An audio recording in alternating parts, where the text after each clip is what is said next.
दोस्तों,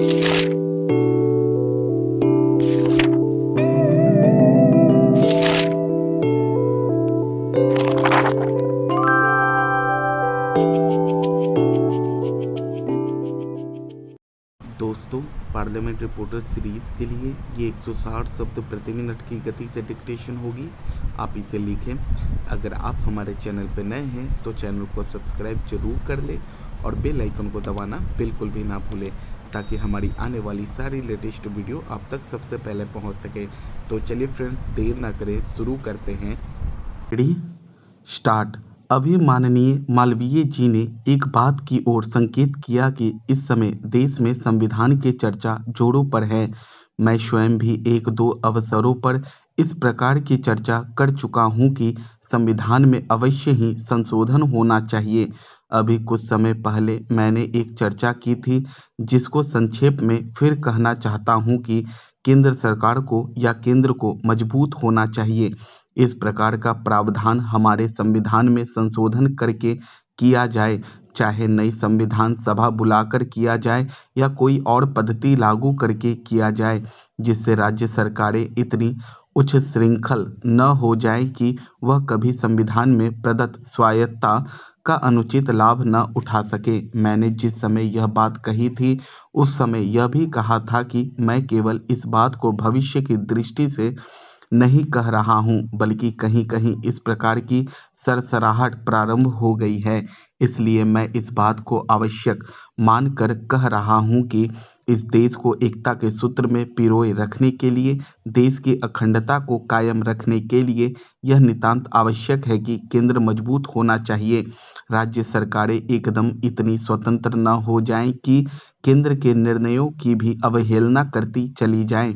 उस समय मैंने कुछ उदाहरण भी दिए थे, जिनको यहाँ दोहराने की आवश्यकता नहीं। इसी तरह से मैंने कहा था कि योजना तो केंद्र के हाथों में हो और बहुत सी चीजें जैसे अंतर प्रांतीय जल विवाद हैं, ये केंद्र के हाथ में रहें, ताकि देश को केंद्र की दृष्टि से भी हानि न उठानी पड़े। किंतु अब जो प्रश्न विचाराधीन है वह यह है कि संविधान में अगर कोई इस प्रकार के संशोधन की बात आए, जैसे लोकसभा में एक विधेयक पारित हुआ लेकिन राज्यसभा में उसको उतना बहुमत नहीं मिल पाया, तो यहाँ से वह विधेयक पारित नहीं हो पाएगा। श्री भूपेश गुप्त से मैं अधिकांश विषयों में असहमत रहता हूं, लेकिन यह जो विधेयक उन्होंने रखा है, जिस पर खुले मस्तिष्क से यदि सदन विचार कर सके तो उसमें आपत्ति क्या है। थोड़ा बैठकर इसकी संभावनाओं पर विचार करना चाहिए, और मैं समझता हूं कि यह बात इस प्रकार की नहीं है जिसको स्वीकार न किया जा सके। आखिर लोकसभा जो जनता के सीधे मतों के द्वारा निर्वाचित होकर आती है, राज्यसभा का भी उतना ही दायित्व है कि जनता के चुने हुए प्रतिनिधि जो हैं, उनके चुने हुए प्रतिनिधि यहाँ पर आते हैं। अगर सदन एक साथ बैठकर किसी विषय पर बैठे खुले मस्तिष्क से विचार कर सके तो उसमें आपत्ति क्या हो सकती है। तो मैं समझता हूं कि श्री भूपेश गुप्त ने सैद्धांतिक रूप से जो प्रश्न हमारे सामने उपस्थित किया है, हो सकता है अभी विधि राज्य मंत्री उसको इस रूप में स्वीकार न करें, लेकिन इस विधेयक पर इस प्रकार की कोई आपत्ति नहीं होगी।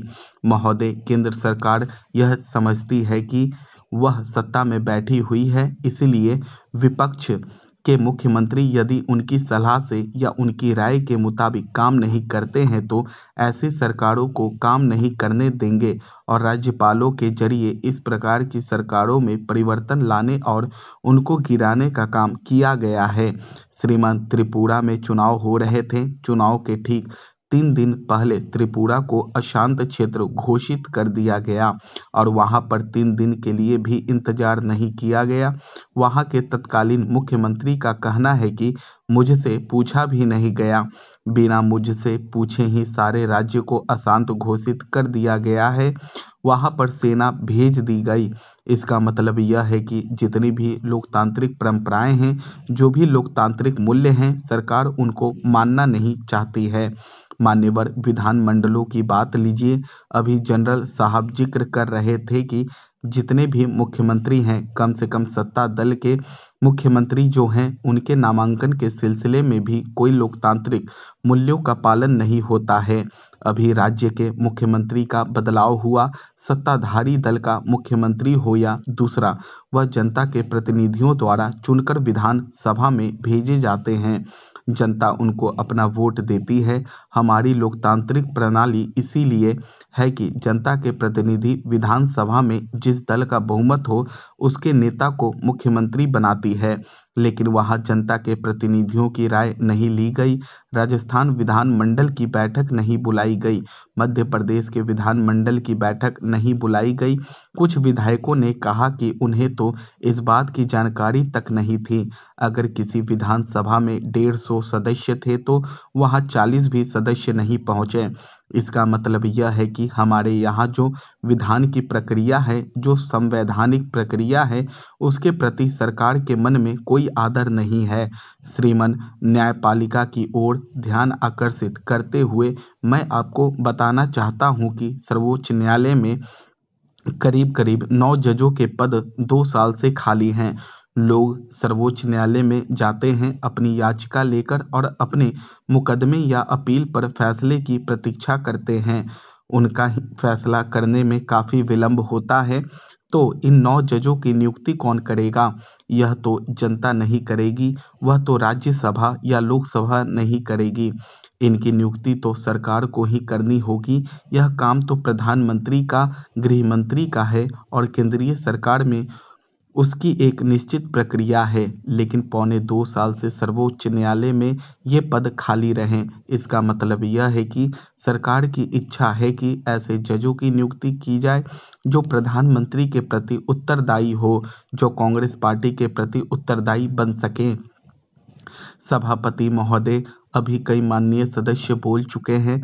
मैं यहाँ पर नहीं था, इसलिए अगर किसी बात को दोहरा दूं तो क्षमा करें। सभापति महोदय, जो आंकड़े आर्थिक सर्वेक्षण में दिखाए गए हैं और पिछले 2-4 दिन के अखबारों में, खासकर इकोनॉमिक टाइम्स में जो आंकड़े दिए जा रहे हैं, उससे ऐसा लग रहा है कि आर्थिक जगत में हिंदुस्तान इस स्थिति में है जहां सिर्फ अंधकार ही अंधकार है। खासकर जो 3-4 मुद्दे हैं, उनके संबंध में कई माननीय सदस्यों ने भी कहा है। सभापति महोदय, अभी तक हिंदुस्तान में 2 नीतियों के संबंध में चर्चा होती है, आयात और निर्यात। जब माननीय मंत्री जी जवाब दें तो मैं जानना चाहूँगा कि आयात निर्यात की क्या स्थिति रही है। आपके पास आर्थिक समीक्षा है, हमारे पास भी है और उसमें 2 साल और प्रायः 1.5 साल के आंकड़े हैं। आपने विदेश से कितना ऋण लिया है और उसकी कितनी अदायगी करते जा रहे हैं। हिंदुस्तान के द्वारा कितना विदेशी कर्जा लिया जा चुका है, कितना हमारे विदेश व्यापार में घाटा चल रहा है, हमारा आयात अधिक हो रहा है या कम हो रहा है और निर्यात कितना कर रहे हैं, उसकी अदायगी कितनी कर रहे हैं। इन सारी चीज़ों पर यदि आप दृष्टिपात करें तो आप देखेंगे कि हिंदुस्तान का भविष्य अंधकारमय है। सभापति महोदय, मैंने कुछ दिन पहले एक प्रश्न किया था और मेरा प्रश्न सिर्फ जूट उद्योग के बारे में था। जूट का हमारा सबसे बड़ा बाजार अमेरिका है। किसी के वक्त की बात हो, लेकिन आप 2.5 साल के हमारे शासनकाल को निकाल दे तो बाकी वर्षों में किसका राज्य रहा है। 2.5 साल में जो आंकड़े हैं, उनका भी आपके जो 1980-81 को आर्थिक समीक्षा के आंकड़ों से मुकाबला करें तो 2.5 साल में देश को निराशा हाथ नहीं लगी है। इस वास्ते यह चीज़ आप न कहें, देश के नक्शे को आप अपने सामने रखें और देखें कि ट्रेड किस ओर है और उसको आप रोकें। श्रीमान, जहाँ तक कुछ दिन पहले लोहा और इस्पात निर्यात करने वाले हम थे, आज उनको आयात करने की स्थिति में पहुंच गए। चीनी निर्यात करते थे, अब उसको आयात करने की सोच रहे हैं। इसी तरह से खाद्यान्न है, कोयला, सीमेंट, सारी चीज़ें हैं।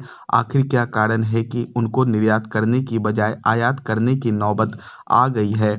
मैंने उस दिन भी कहा था, आप चीन, जापान को देखिए या दूसरे और मुल्क हैं जिन चीज़ों में वह पहले आपके प्रतिद्वंद्वी नहीं थे, वह आज आपसे मुकाबला कर रहे हैं। विदेशी बाजार हमारे हाथ से जा रहा है। अगर वह मुकाबला कर सकते हैं तो हम क्यों नहीं कर सकते? जो समस्या आपके सामने है वही समस्या उनके सामने भी है, फिर भी वह हमसे आगे निकल रहे हैं। इसलिए आयात की प्रवृत्ति को रोकिए। हमारे पास आर्थिक समीक्षा नहीं है। निर्यात किस चीज़ में हुआ है यह बताएं। स्टॉप। दोस्तों, ये पार्लियामेंट रिपोर्टर सीरीज के लिए डिक्टेशन थी। आप इसकी प्रैक्टिस करें। एक बार ना लिखा जाए, 2 बार 3 बार जरूर लिखें। अगर आपको ये वीडियो अच्छा लगे तो लाइक ज़रूर करें, कमेंट करना बिल्कुल भी ना भूलें। अगर आप हमारे चैनल पर नए हैं तो चैनल को सब्सक्राइब जरूर कर दें और बेल आइकन को दबाना बिल्कुल भी ना भूलें, ताकि हमारी आने वाली सारी लेटेस्ट वीडियो आप तक सबसे पहले पहुंच सके। तो चलिए फ्रेंड्स, मिलते हैं नेक्स्ट वीडियो में। तब तक के लिए बाय बाय।